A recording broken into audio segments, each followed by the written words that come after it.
What the hell? What is this? I can't. Oh my god. I'd like to say I'm at a loss for words, but I'm not. Unfortunately, you could kind of see how that game was going to play out.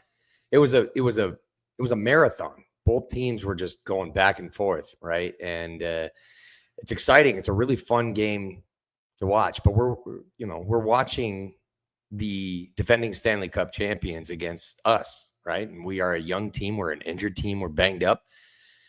I was worried about this one. And as exciting as that game was, I was just waiting because I kept seeing all of these high risk plays that just backfired on us completely. And I've got a couple bones to pick, and I'm going to start with this. I'd love for a bunch of people to jump in on the comments here because I've got some to say. And you know what? Before we do that, I think I got to down this beer. I think I have to. If anybody else wants to join me, I'd love that. But without further ado, I'm going to need a second.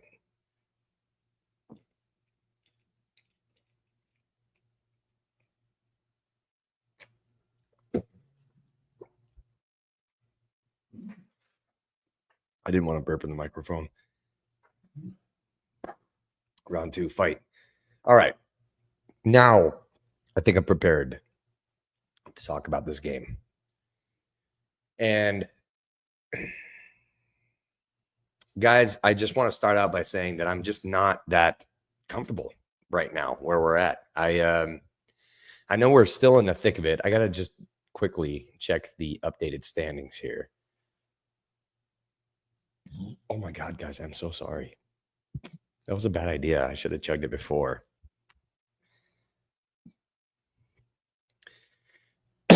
First off, thanks for commenting. I'm not too mad because it's Florida. They got depth. We're injured, missing our star player, yet we still held them to 1 point. I think you meant 1 goal, but yes, I agree with you. These guys are the defending Stanley Cup champions for a reason. Even if they're missing their top 2 performers, I mean, they're missing Barkov and Matthew Tkachuk. Pretty big deal, right? But they have depth, and Anton Lundell can just slide in for Barkov like it's nothing. It's kind of nauseating if I do say so myself. So I have to double check the standings here, guys. Bear with me 1 moment. So after tonight, man, I mean, okay. Well, it's because we played 2 more games, but yeah, guys, it's not looking good. Right now, if we're looking at wild card, we are 1 point behind the Oilers in the Pacific Division, but they also have played 30 games and we played 32. So they've got 2 games in hand on us. I mean, for the Central Division, we are 6 points behind, and everybody ahead of us has games in hand. The Wild have 37 points and have 2 games in hand. The Stars have 31. And I mean, it's not even worth talking about the Stars and the Avalanche. It's crazy, right? I mean, like, we jumped from 37 points. We're 6 points behind. You know, if they go on a losing streak, then we go on a winning streak. Maybe we can catch up. But the Stars have 47 and the Avalanche have 49. I think there's no friggin' chance that we're going to catch up to the Central Division unless we continue to battle it out with the Wild and the Blackhawks. I don't think this is even right. I mean, I got to refresh. Maybe it's just not. The Blackhawks should be ahead of us. They have 1 more point, right? They've got 32. We got 31. So,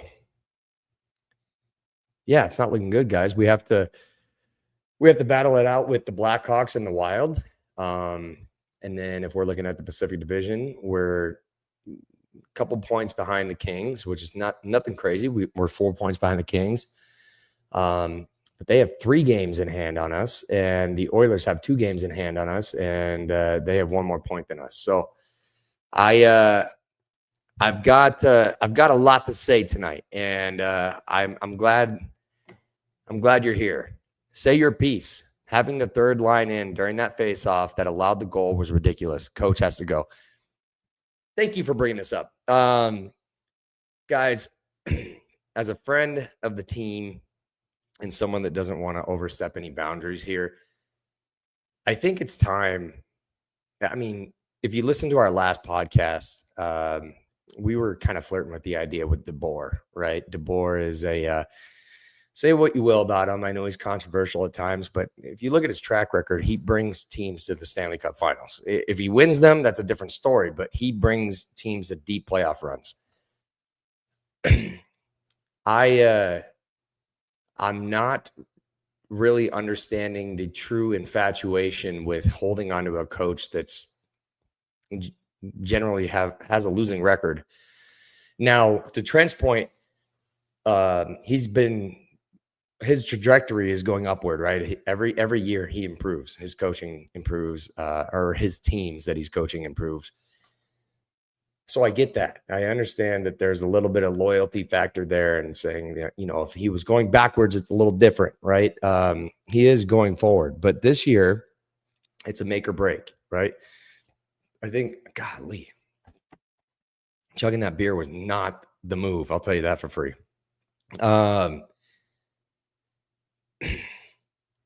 This year, we've heard multiple times, including a recent interview from Bill Armstrong, and I forgot, it was a local radio station out of Utah. And of course, I'm in Arizona. I don't really get those stations, so you'll have to bear with me.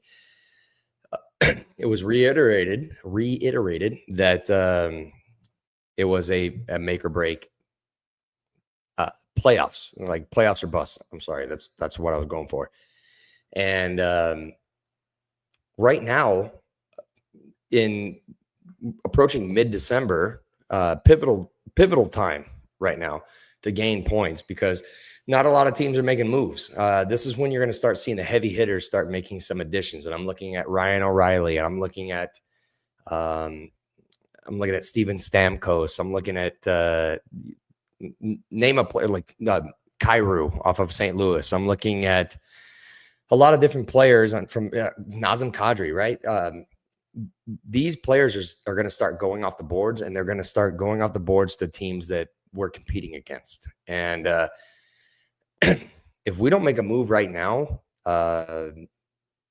whether that's coaching or my next guy that I'm going to go in on a little bit, and I apologize in advance for anybody who's a Barrett Hayton fanboy, but man, I think I'm done.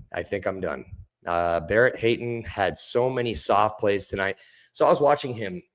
He looks like he could pass the eye test. He moves his feet fast.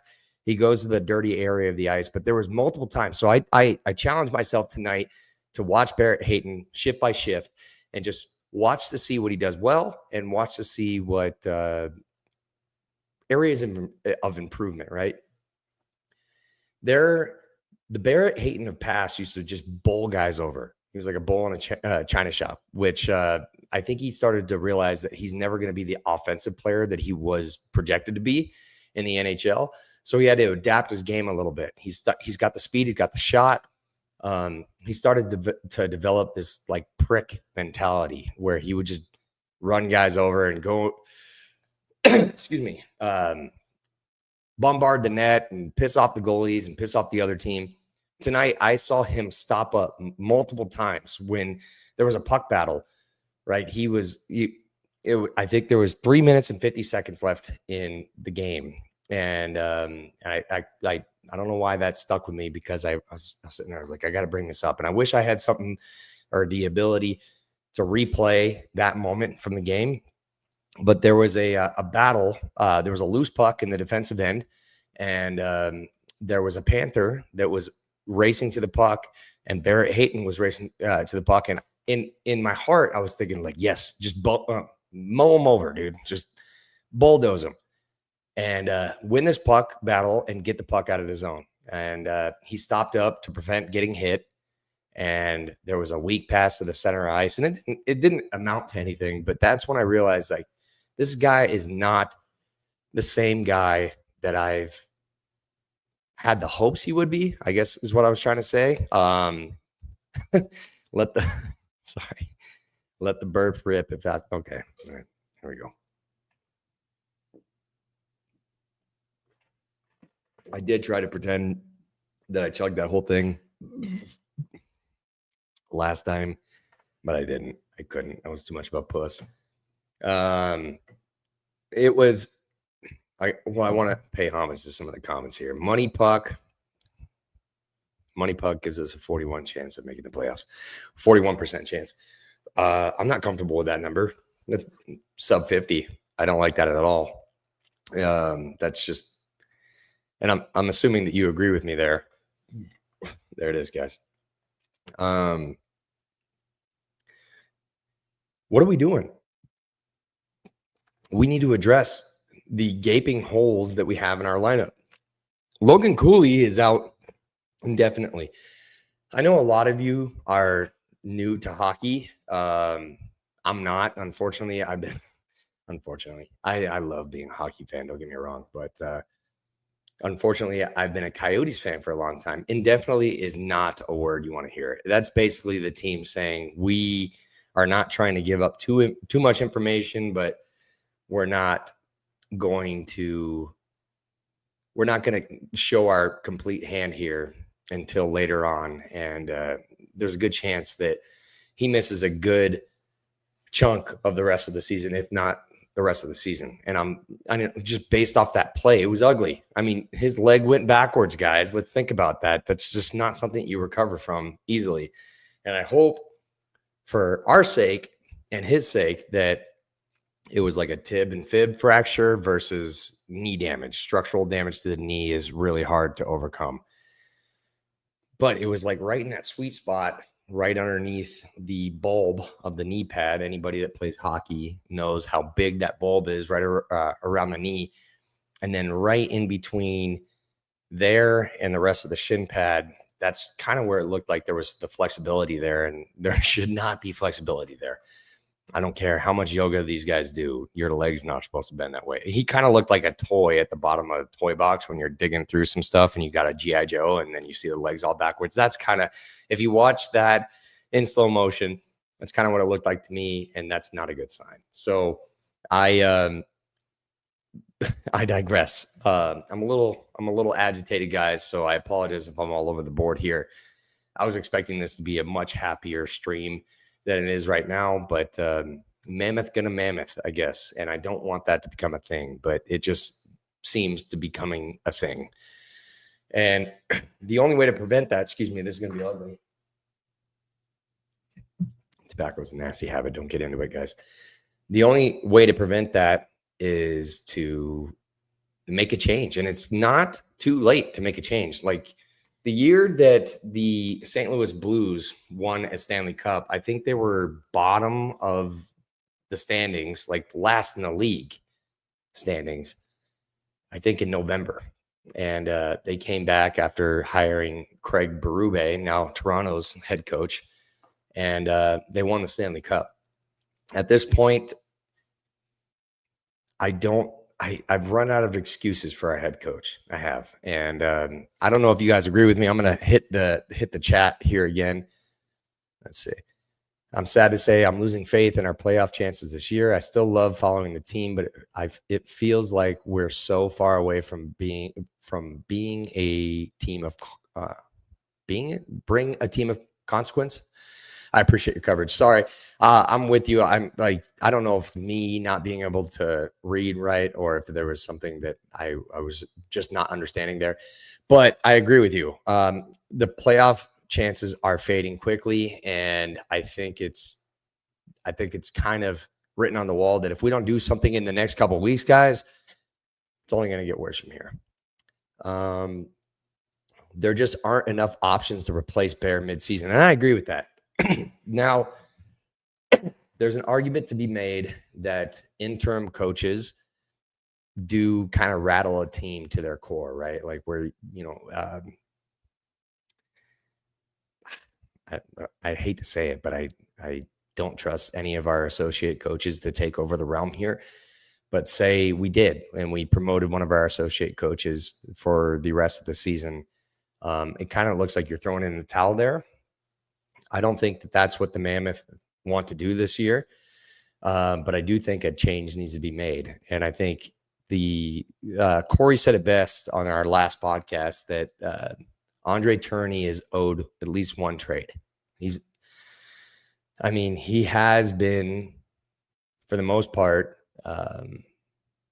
on the upward trajectory. And we have to at least give him one more solid trade, maybe a midseason trade, which we haven't seen a lot from Bill Armstrong.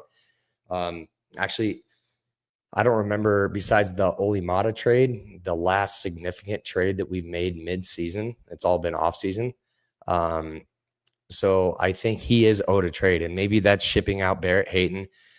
Again, on the off chance that Barrett Hayton sees this, I don't hate you as a player. I just don't think that you fit here. I don't think that you're a top 2 center on this team. And I think he'd be an elite 4th line center. I think he'd be a very above average 3rd line center. He's being penciled in for a second, maybe 1st line center, depending on injury. And I just don't think it fits here.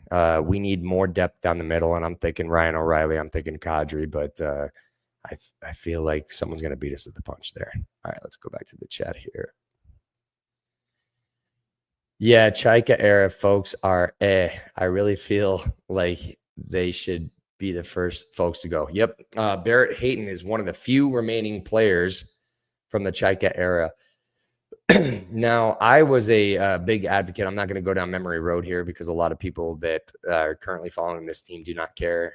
But I was a big advocate for drafting a different player that draft. And he didn't work out, Philip Sedina. But when we chose Barrett Hayton, I just kind of felt that it wasn't going to be what we wanted and what we expected of the player. And of course, you want to draft a center, right? That's a premier position. Any Chaika fans will know what that means. But really, he's an NHL player, right? That's what you hope for out of any first round draft pick. He's an NHL player. He's just not a 5th overall pick caliber player. And I think maybe that's what a lot of people are holding on to. And I think we have to realize that there's a reason he hasn't signed long-term ever. He's just been bridge to bridge to bridge contract. And, in a few years, he's going to be approaching UFA. And I say, get rid of him now, trade him while he still has some value, while he's still protected under the restricted free agency rules, send him to another team that can control his rights for a little bit and see if he flourishes there. Maybe add a couple draft picks. God knows we don't need any more, and try to upgrade that position. And I think now's the time. I really do. I think that if there's not a move made before Christmas, we're in dire straits here, guys. I don't think it's getting better. With C being an obvious problem, C being center, how much of that is solved when Kerfoot gets back? Kerfoot is a Swiss Army knife. So I do think that he has a lot of value there just based off of the fact that he can kind of play up and down the lineup anywhere, right? He can play on the wing. He can play right wing, left wing. He could be penalty kill. He could be power play. He's a great, great player to have. He's an ideal playoff performer. He's somebody that you want on a playoff run. He's a smart guy. Harvard, ever heard of it? But that being said, he doesn't move the needle. That's the way I look at it. We probably get a couple points over the last stretch of losses that we had. We probably get a couple points out of that if Kerfoot's in the lineup. I just don't think he's a needle mover. I think at this point we have to seriously decide what we want to be this year. And we've been, quote unquote, promised a playoffs or bust season. And I don't know about you guys. I'm just not seeing that. I'm not seeing that. And if that's because Bill Armstrong is sitting on his hands and trying to remain patient because he built the roster that he truly believes in, I respect that. Do I agree sitting on your hands this long into the season? And I rarely disagree with Bill Armstrong, but no, I don't agree with this. I think at this point you have to strike while the iron's hot. And right now the iron is as hot as it can be, which kind of frustrating. Sorry, I just kicked my desk here. But it's aggravating. It's something that I wish we would have addressed a couple weeks back. But I mean, hindsight's 2020, and then nobody predicted that Logan Cooley would have that ugly of an injury, and now it might be too late to address anything, because now we're negotiating from a stance of desperation versus, hey, I want to make a tweak to my lineup. What can you give me? Now people know, and other GMs in the league are not stupid. They're going to be like, hey, you have a bubble playoff team right now, and your number one center just went down with an ugly, ugly injury. I think you need this player more than you are portraying that you need this player.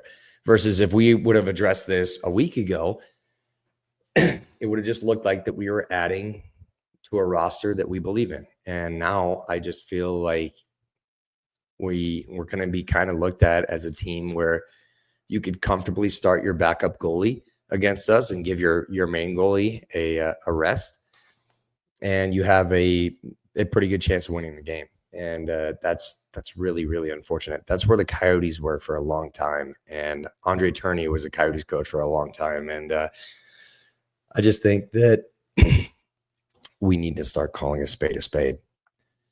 For me, I'm hesitant about moving the first rounder for a rental when the team is showing that they are not ready. I'm agreeing with you there. At this point, I would say I think it's a weird stance to be in, because it's so early on in the year. I mean, I'm acting like it's doomsday here, but in a sense, it's time to shit or get off the pot, right? But if you move your first rounder right now and you continue to suck, but suck, then you're potentially giving away a lottery pick. And we all know the lottery works, right? I mean, we moved from 14th to 4th. So you could barely miss the playoffs and get a shot at Gavin McKenna, right? It's tricky, because me not knowing the extent of Logan Cooley's injury, I would say right now I'd still probably move an unprotected first for an elite player. And I'm thinking like Tage Thompson or something along those lines, even though I don't know if the Sabres are all doing that bad right now. Well, yeah, they are. Never mind. They're pretty bad. I was trying to make a point. I just saw that they won. Josh Stone put up 2 goals the other night. Shout out to our boy Josh Stone. I miss that guy. One of those guys that you think would probably benefit this roster. Not saying that Paterka has not. Paterka's been a great ad for us, but Josh Stone just scored 2 goals the other night, including a beautiful between the legs goal. I think it was against the Senators. But with that being said, the only way I'm moving like an unprotected first is if we're getting somebody, an elite player from one of those bottom feeding teams, and that's the Sabres, the Senators, the Blue Jackets, the Predators, the Blues, the Canucks.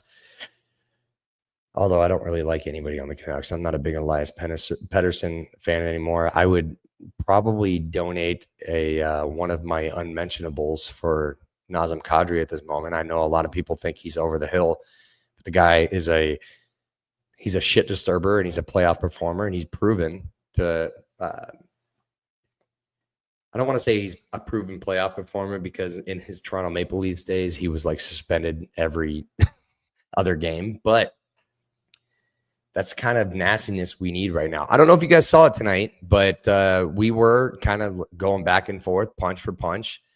It was an exciting game, but what was missing there? What was missing? To me, what was missing is solid defensive structure when you make a high risk offensive play, because that's what this team was doing. They were flying by the seat of their pants all night, and just look at Gunther's 2 goals, breakaways, right? They were just looking for that lob pass. If someone gets 2 breakaways a game, that usually means that they're planning on that, right?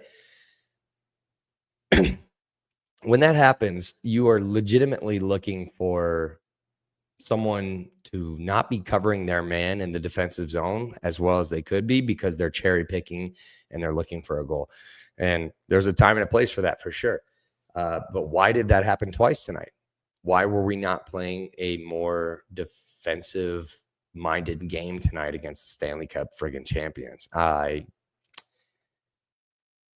It's going to sound like I'm beating up on the dude, and he could probably beat up on me. He's like a part of a biker gang, I think, and his nickname is legitimately Bear. So I still don't know where that came from. But you have to question the coaching there. You have to question the coach. It looks like we're playing desperate hockey. Am I the only one that thinks that? Leave a comment. The way that I see these games playing lately is that we're just playing desperate hockey. We're fighting from our back. We're throwing blows from our back every game. And that is that indicative of the coaching losing control of the room? Like, do you have the room if you're every game you're playing desperate hockey? I don't think so. I mean, I'm just looking up a stat here, trying to see if Google currently has the correct standings. Yeah, I don't know. Don't trust Google, I guess. They still have us above the Blackhawks, even though we have 31 points and they have 32, but I digress. We just look like we're playing desperate hockey, and that's just, you look at the teams that are doing really well this year, the Avalanche and the Stars, they put a stranglehold on every team that they play. And besides October, I haven't seen a stranglehold game by the Utah Mammoth at all. Especially with how good this draft class is looking. I agree. I know it's again one of those drafts. And it's like, well, maybe we kick the can down the road one more year, and we're okay with not making the playoffs, so we can get one more player. But it's like, that's an ugly trend. I don't know if you want to do that, especially with Clayton Keller's contract coming up. How many times does this dude want to miss the playoffs, especially in the Olympic year? Like, if he's snubbed for the Olympics, as he was snubbed for the Four Nations face-off, and we missed the playoffs this year, how much disappointment can this guy truly deal with before he realizes, like, I'm just not getting enough attention, and maybe I need to go join a playoff contending team to really show my value in the league, because he's a young buck, but NHL, that's once you start approaching 30, God, how old was Clayton Keller? Probably 27. Yeah, he's 27. Once you start approaching 30, that's when things start getting interesting. That's when you start realizing, like, maybe it's time for me to try to take my talents to South Beach, as LeBron said. Oh, God, I don't even want to think about that. Clayton Keller on the Panthers, that makes me sick. All right, let's keep going. Plus, I want as many entry-level contracts as possible with the expansion on the horizon. I have another beer, guys. I have thoughts on this. I wouldn't put too much stake on expansion coming anytime within the next few years, especially because the Board of Governors meet a lot, and they're a little distracted this year with the fiasco that is the shortened small rink for the Olympics. Like, we're just getting back into the Olympics, and now we have to, like, shorten the ice to make it work. They're a little distracted this year, but we've talked about, Atlanta, we've talked about Phoenix, we've talked about Houston, we've talked about a lot of different potential destinations for a new NHL team, and as far as I know, nobody is like turnkey as far as like being ready to take on an expansion team. Plus, the fee is going to be like $2 billion right now. I think they're going to wait a little bit until the fee goes back down to reality a little bit, because like you think about it, Vegas and Seattle, both really wealthy markets, were able to increase the price of an expansion team, and then freaking the Ottawa Senators got sold for $900 million. Again, a wealthy market.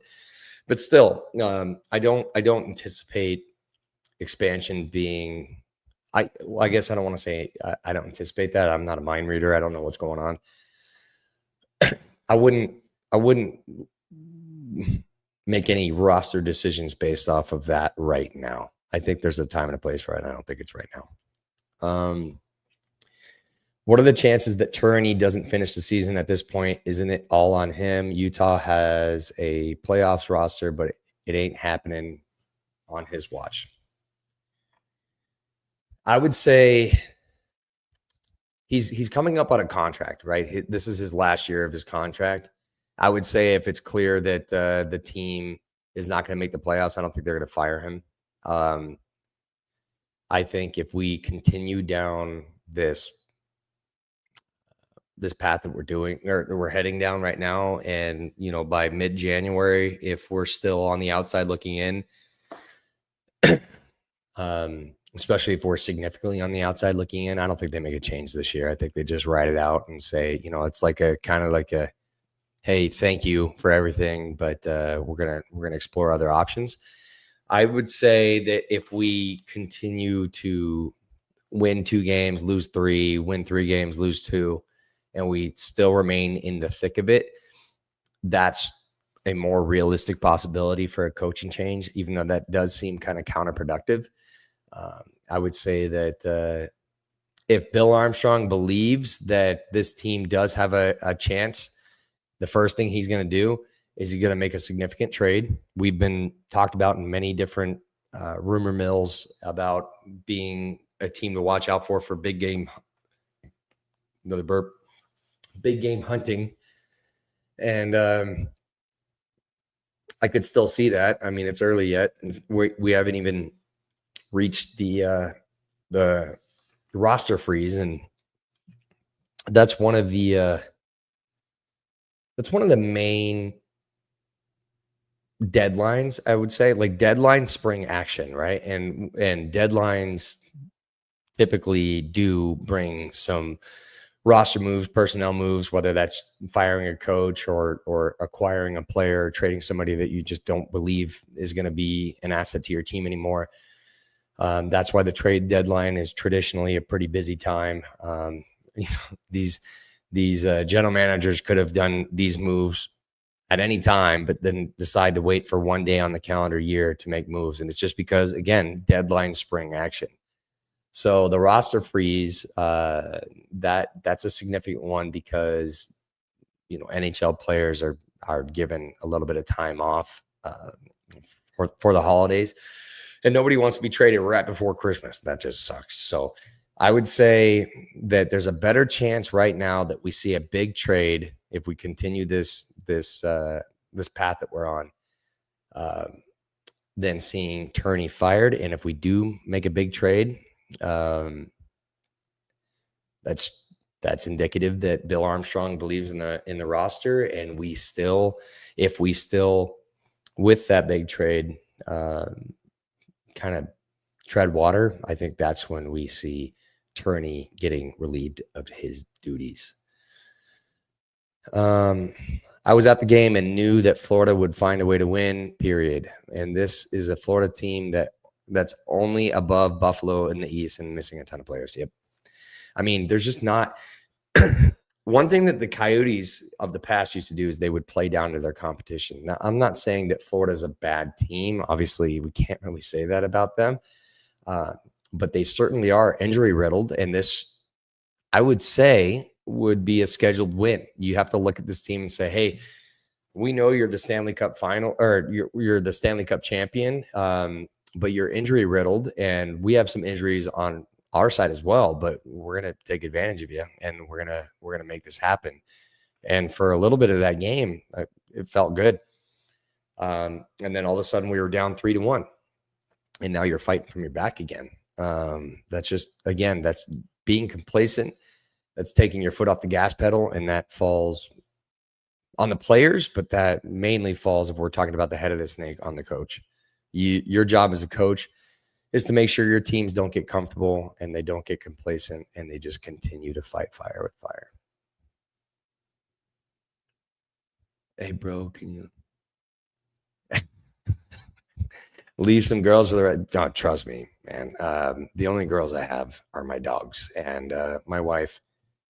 And I had to make sure I didn't say that too loud because I don't want her thinking I just called her a dog. She's a beautiful person. Would never say that to her face. Just kidding. Anyway, thank you. I can't tell if that was sarcastic or not, but I appreciate you regardless. That was awesome. Yeah, on the NHL website, it seems to be updated. Okay, so it's just Google that's messing with us. Okay. Kenny, John Cooper quietly extended another season, now until the 26-27 season. Who's out there that could put Utah over the top as a head coach? I'm going to say it again. It's got to be Pete DeBoer. Not a lot of people like this option, but I do. I believe in Pete DeBoer. A lot of people had the same feelings about Jim Montgomery, who's the St. Louis head coach. And I'm not saying it's kind of probably a bad time to bring this up when it comes to coaching success, because the Blues are kind of on a downward spiral right now. Wow, words are hard. But Jim Montgomery had an issue when he was hired as the Dallas Stars coach that put kind of like a black mark on his name, and everybody just thought he was a controversial coach. And again, St. Louis fired Craig Berube, the aforementioned Craig Berube, to make sure that they had a chance of hiring Jim Montgomery. Some coaches just find themselves in a rut, but you got to look at the stats. I'm a data guy, and if I see that Pete DeBoer brought the Sharks and the Stars and the Vegas Golden Knights on deep playoff runs with rosters that were not necessarily projected to go that far, I'm with that all day. Really, the other coaches out there, it's kind of slim picking right now. I would say that we all obviously have to bring up the Peter Laviolette relationship with Bill Armstrong.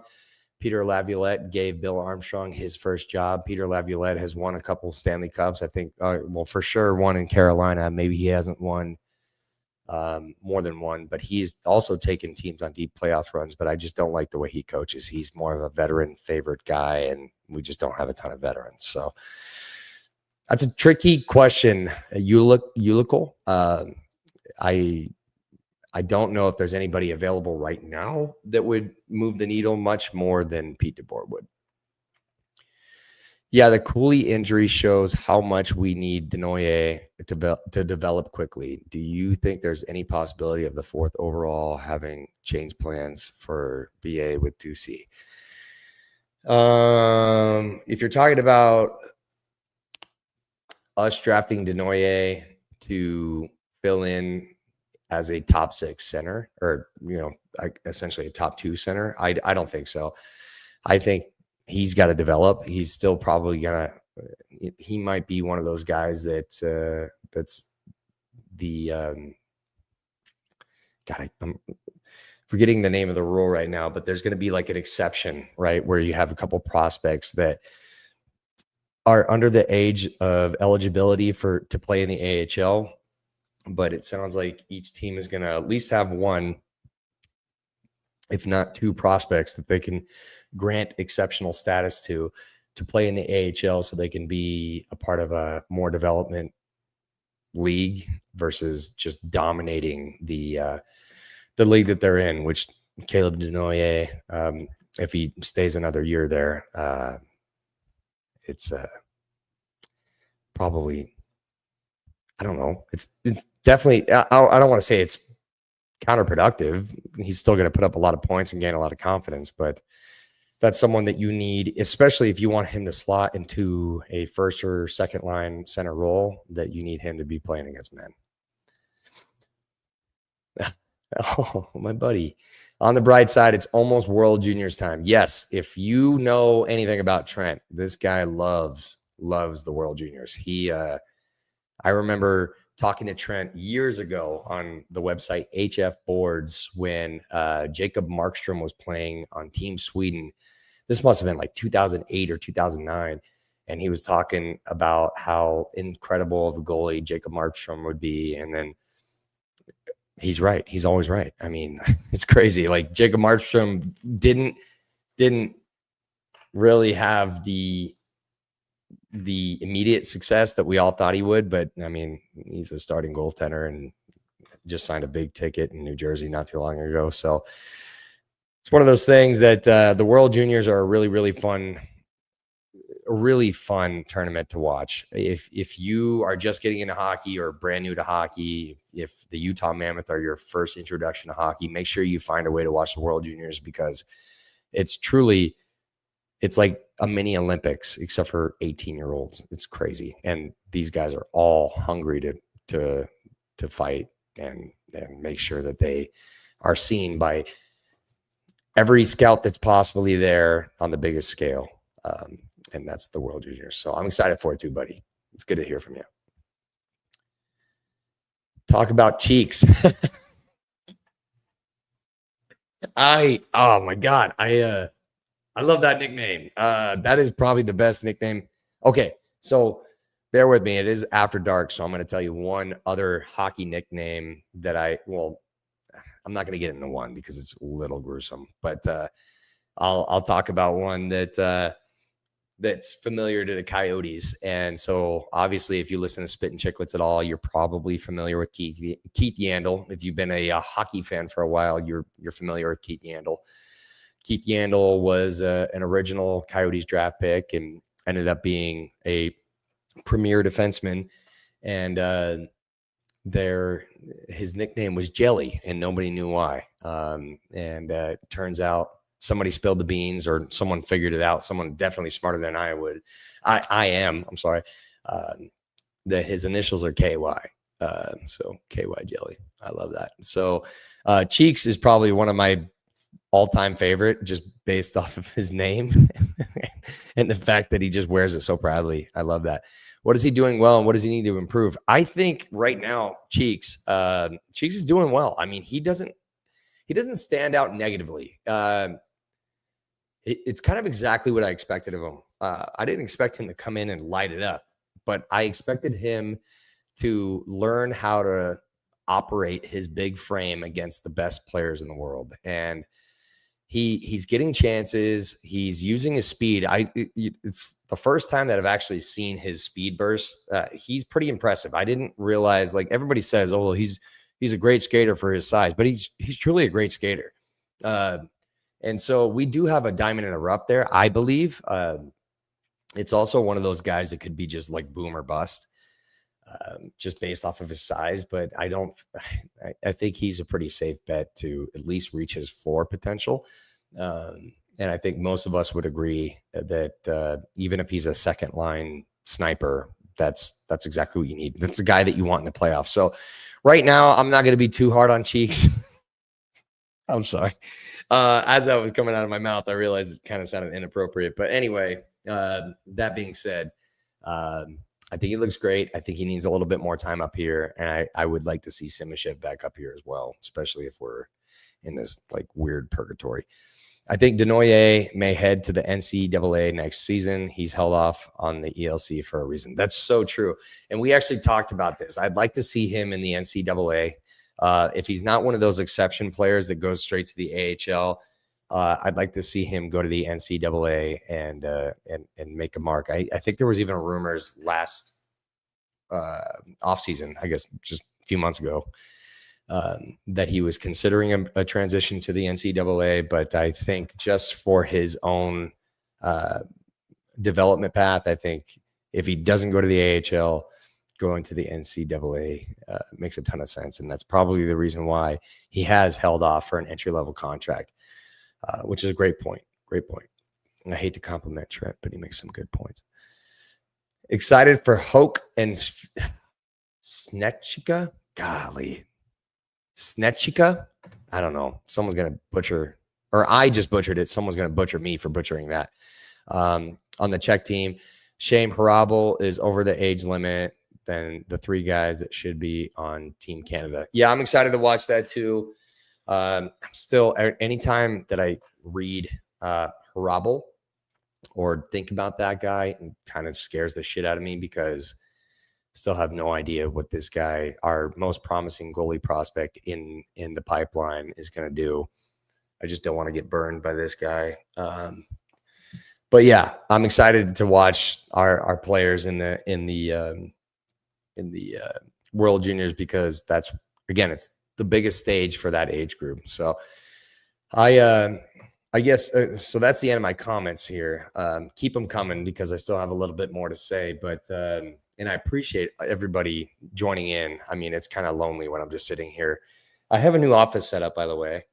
It's pretty cool. It's not as cool as the other guys on the team here, but I'm working on it. I just moved offices, so it's kind of lonely in here. I will tell you that. So I appreciate everybody jumping in. So I think we're gonna have to do this. I think we're gonna have to set a deadline, and we talked about this recently. So today is what, December 10th. I think if this team is still on the outside looking in 10 days, I know that's not a lot, but I think in 10 days, so that'd be December 20th. That's right before the holiday roster freeze kicks in. Sorry, I just watched it. This is one of my favorite comments ever because I can feel it. I do have a window right there, and I don't know why, but I just feel like somebody's watching me. I think if in 10 days we're still on the outside looking in, I'd say it's probably looking pretty grim. And when I say on the outside looking in, I'm not saying like if we're within a point and all teams have played around the same amount of games, I don't consider that being on the outside looking in. I'd say that you're still, you still have a good chance. But if we are 6 points separated from a wild card spot, I think that is when you might see the team just decide to, hey, you know what? We're pushing all our chips to the center of the table. We're going to let Andre Tourigny ride his contract year out. We're going to just bet on the team that we built in the offseason. And if it doesn't work, then the first move in the offseason is that Tourigny's gone. We're going to hire a new coach. And there's probably going to be some significant roster changes. And I'm assuming that Barrett Hayton, one of the upgrades there, I'm assuming that we'll get another defenseman, probably most glaring need, I would say, is another right shot defenseman that is a staple in the lineup. And I'd start to, I hate to say this, guys, but I'd start to question Vejmelka's future with this team as well. Let's unleash Jay Swish, Jordan Schmaltz on Leafs Nation. Schmaltz for Lawton, do it. I would do that in a heartbeat. I don't know if Toronto would. I think that Toronto at this point is probably looking for. Oof, God, that's actually not a bad fit, though. That's not a bad fit. Let me see. I think that Toronto would be taking a step back if they traded Lawton. I think he is a guy that you need that can get you through the playoffs and not someone that just gets you to the playoffs. But I don't hate the idea of Schmaltz on Toronto. We'll do it. We'll tell them it's for Bieber. We'll tell them just do it for the clicks. Yeah, I mean, any team that's associated with Justin Bieber, as much as they may like that or may not like that, any additional support online and influencer support could help. So Jay Swish could put this team over the top and finally break the curse. I don't remember the last time Toronto won a Stanley Cup. I think it was like 1967, 67. Sorry, guys. I have a 6-year-old kid. I can't believe I just did that on recording. Maple Leafs. I can see comments out of my peripheral, and it's not good after I just did the 6-7 thing. So last Stanley Cup, 67. You can't make this shit up. I mean, you can't. I mean, is this the year that 6-7 became a thing that Toronto breaks the curse? I don't think so.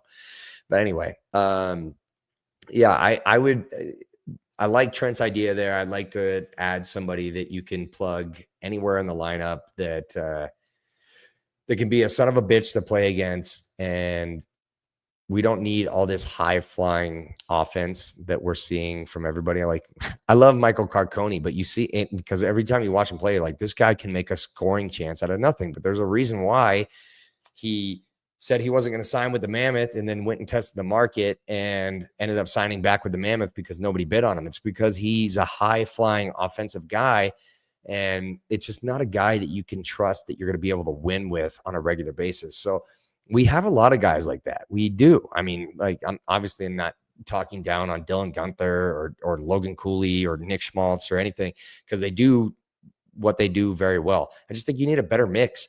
And with a better mix, I think you need a coach that doesn't change the fucking lineup the lineup so much. We can't just continue to throw the line combinations into a Yahtzee cup and throw it out on the table and say, okay, that's what I'm going with tonight. You need some consistency. Even if it's not working, don't be so impatient, which is kind of hypocritical of me because it's December 10th and I'm calling for a coaching change, but I digress. Go with what you know. Go with what you believe in and stop changing the lineup every other night. Because at that point, you're just not building any consistency. And even if you lose 3 in a row, keep that same lineup together and put the onus on the players saying, you know what, I'm not changing up anything in this lineup. This is all you guys. This is not me. You guys want to play with these guys. Show me before I have to make a change. And right now, it just seems like we're changing the lineup shift by shift, not just game by game. And it's driving me freaking nuts. I'll get to a couple more comments, guys, and then I probably have to jam. All right. Which teams are most likely to throw in the towel on this season and sell? Whose roster should we be digging through? You're going to see that with Nashville. You're going to see that with Buffalo. You're going to see that with Calgary. Let's take a look at the other ones. I mean, St. Louis might be another one too. Vancouver for sure. Vancouver is already kind of in that same like muckiness or whatever that they were last year. They probably traded the wrong player when they traded JT Miller instead of Elias Pettersson. It now looks like they're going to lose a superstar defenseman in Quinn Hughes, which is crazy. And kind of feel bad for Vancouver. But at the same time, when you lose a game, don't go burn down your city, and things might be different. But I could see those guys. I don't see the Sharks selling off anybody from their roster. I mean, I think they're just happy to be there. I know there's been a lot of talk around the Kings lately with Philip Deneau, who I actually would like on this team, just due to his fact that he's a two-way player and he's a playoff performer. But I think the Kings are one of those teams that are kind of in the thick of it, and I don't anticipate that they're going to. I don't anticipate that they're going to make too many changes there. So I would say in the Western Conference, we're looking at Calgary, Nashville, St. Louis, Vancouver. And then in the Eastern Conference, I'm looking at Buffalo. And goodness gracious. The East is tight. Probably Columbus, although Columbus is on a heater right now. Yeah, in the East, I don't really see a lot of teams that are going to be sellers besides Buffalo. I don't see, because the East right now, we've got the New York Islanders leading. That's crazy. Then we got Tampa right behind them. Then we have Ottawa, which I guess I could see if they go on a little bit of a deep or a dive down the standings. I could see them being a team that would start selling off.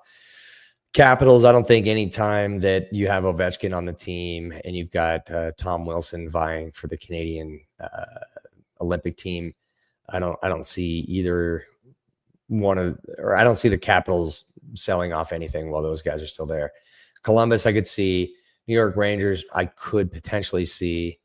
But I mean, they just locked up Igor Shesterkin, and they have one more year of Panarin, so I think that they just go for it. Philly, I don't see. I mean, Tocchet's done wonders with that team. The Panthers, obviously, they're not going to sell. They're just in a slump. I think the same thing about Toronto, that they're just in a slump and need to make some changes. Buffalo, I think, is the only team in the East. So we are talking Buffalo. We're talking St. Louis, Vancouver, Nashville, and Calgary. Quinn Hughes to Utah. Hughes-Taw. That's what I should have named this podcast. I thought about it. I just don't think that it's a smart move. If we were able to give them what they were wanting, which I do think that we have the pieces, there would probably be a piece like Tisha Genla or Cole Baudouin or somebody that we're uncomfortable giving up, and then a couple more draft picks. I just don't think that we're going to be able to convince him to sign long term. I think eventually he's going to sign with a team that's close with him in one capacity or the other, and that's either New Jersey because his two brothers play there, or Detroit, or another team that he maybe idolized growing up because he's from Michigan. His brothers play in Jersey. I think that once he has his pick of the litter, it's Utah's not going to be on the short list. Unfortunately not. What are your general thoughts on our defense, guys? 1 second here. I need something.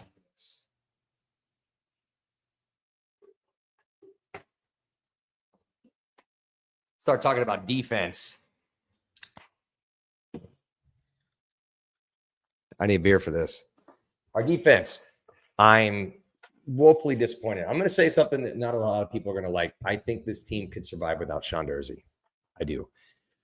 Not saying that he's the liability. I just think that that's somebody that we could potentially look as an upgraded spot. I think more of a two-way defenseman, maybe less offense, maybe less of a power play quarterback, especially with the trend of most teams nowadays playing four forwards and one defenseman on the power play. I think the quote-unquote defenseman being the power play quarterback is a little bit of an overrated idea now.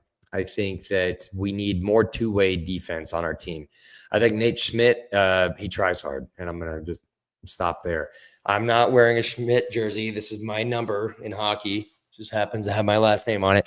And I'm not saying anything about the guy himself. He made an incredible play tonight to stop a breakaway that would have probably put the game out of reach and had me drink more beers than I did before this. But I just need more consistency out of our defense and two-way players and a little bit more grit and snarl. And I'm just not seeing that. I don't know if I'm alone in that factor, but like, guys, look at our defense. I mean, Ian Cole, cheers, by the way. Ian Cole, bless his heart, is playing his ass off. There's some bright spots on our defense. Sergachev, kind of been hit or miss. He seems like he's playing an emotional game right now, which is not always a bad thing, but when you're on the wrong side of the emotions, that can be a bad thing. I think that there needs to be an upgrade on defense. I don't think this is a playoff caliber defensive core. I just don't see it. I didn't even freaking read the rest of your comment. I still think we're one of the best teams in the league at limiting total shots per game, but feel we make a lot of brain lapse mistakes. You might be right there. I don't know if we are one of the better teams at suppressing shots, but I don't think that that's completely attributed to the defense. I think that is largely a part of the neutral zone being controlled by our team. And we do play well in the neutral zone, and we have good offensive zone breakouts or penetration. And so I do think that that's part of the reason why our shot totals have been lower, but I just don't see the defense being like a top 10 in the league. I don't know if I'd even consider them top 15 or top 16 if you want to go half the league. Only three teams in the West have fewer goals than LA. They need scoring. Schmaltz for Dano. I'm right there with you, Trent. As soon as I started hearing the Dano rumors, I thought that would be a perfect fit for Utah. A veteran presence. He is truly an elite two-way center, and that's what you need. And again, he's a playoff performer. I think that that's somebody that you can just rely on the fact that he's going to bounce back. I mean, he's having a down year this year, but a lot of players do. And sometimes that's just indicative that they need a change of scenery. So I would yesterday trade Schmaltz for Dano. And I'm not trying to downplay Schmaltz. I just think the writing's on the wall that he's not going to return. Right? I mean, he's one of the elite unrestricted free agents this year. So he's going to have his pick of the litter, and he's going to get paid a stupid amount of money, more money than I think that we should definitely pay for him. No matter how good of chemistry he has with the team, he doesn't scream playoff player to me. So if you take a step backwards in production, I think you make up for that in intangibles when you trade Schmaltz, especially for someone like Dano. I think you hit the nail on the head there. Sergey plays with a lot of emotion, which looks good when we win, but can look bad at times when we're losing. Yep. I think emotion's a great thing to play with, and I'm not trying to, tell people that they shouldn't feel what they feel. I just think that tonight he let Sam Bennett get in his head a little bit, right? I think he got boarded, which was kind of on him. He turned his back at the last second and got boarded. I know a lot of us were probably looking for a penalty at that time, and myself included. But when I watch it back as a unbiased hockey fan, I don't see that that's boarding. I think that that's a bait play by Sergachev, and he knew what was going to happen. He got boarded. He was upset that it didn't work out, so he went and laid out somebody. I think it was Reinhart, and then he got lit up by Bennett again, and he was quiet for the rest of the game. That's not the style of play that you want to play with every night. I think everybody's entitled to having an emotionally driven night. And I think Sergachev's an elite defenseman. I think we're so lucky to have him. I just think that right now, with the caliber of players that he has around him, maybe that's kind of a detriment to his play, and the reason why he is being a little bit more emotional with his decisions on the ice. So I don't know. I think our defense definitely is second priority to the first priority being a defensive. I'm sorry, not a defensive, but a depth setter, and we need to address it ASAP. I mean, do you guys agree? Like, this needs to happen before the end of the month. If not, then I think we're done. I truly do. He just needs John Cooper to calm him down. Easy. Yeah, that'd be great, right? I think that ship has sailed. I think unless you're talking about trading him back to Tampa, which I don't want to do. I think John Cooper has kind of put himself back in the potential Jack Adams winner. His roster's significantly depleted, and he's still in a wild card position this early on. It's crazy, but I would take John Cooper. I'll tell you that for free. If that guy can ask me on a date, I'm not saying no. I'm gonna go for that. Let's start thinking about some coaches that right now. Well, let's get into this real quick. I know I said I was going to get off of here real quick, but I'm just trying to think of current coaches on teams that could be on the hot seat. So Nashville, is that John Hines? Don't want John Hines. Calgary Flames. It's not Craig Conroy. I think Craig Conroy is the GM. God, I forget who the head coach is for the Flames. Regardless, I don't know him and I want him. St. Louis, I would take Jim Montgomery for sure. If they decided to make a coaching change, I would take Jim Montgomery. Vancouver, nah, hard pass. The Sabres, nope, I'm not touching that. Toronto, again, I don't think they're making a coaching change. I don't think Florida's making a coaching change. I don't think Philly's making a coaching change. And those are all the bottom feeders. So I think the only way that I think there's one of three things that are going to happen. One of those teams, those bottom feeding teams, are going to fire a coach. It might be somebody that's of interest of our front office, and we just make a lateral move and say, okay, we're canning Turney and we're hiring. I don't think this will happen, but Jim Montgomery, right? So that's one. The second option is that we hire a unrestricted free agent as a coach, and I think the best unrestricted free agent as a coach right now is Pete DeBoer. That would be, I think, the most realistic option out of all three.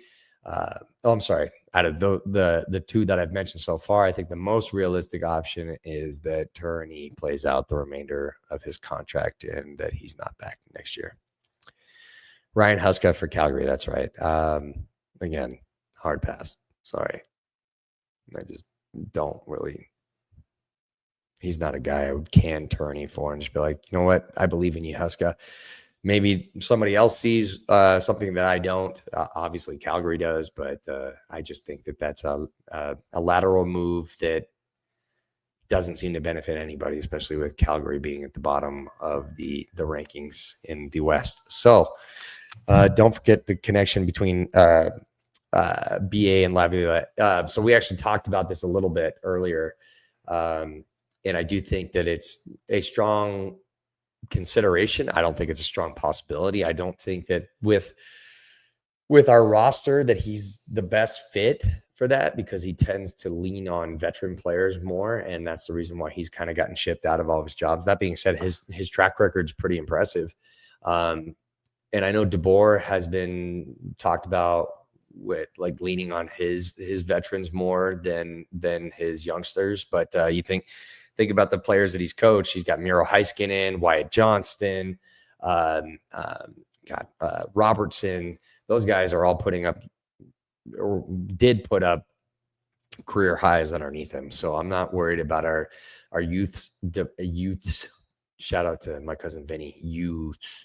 I don't worry about our development of our young stars under him. I think gun to my head right now, I'd say first call tomorrow is to call up Pete DeBoer and see if he has any interest in joining this team. If he says yes, then the second call is to Andre Turney and saying thank you and wish you nothing but the best moving forward. That's my ideal situation. I think that's the only way that we salvage this year.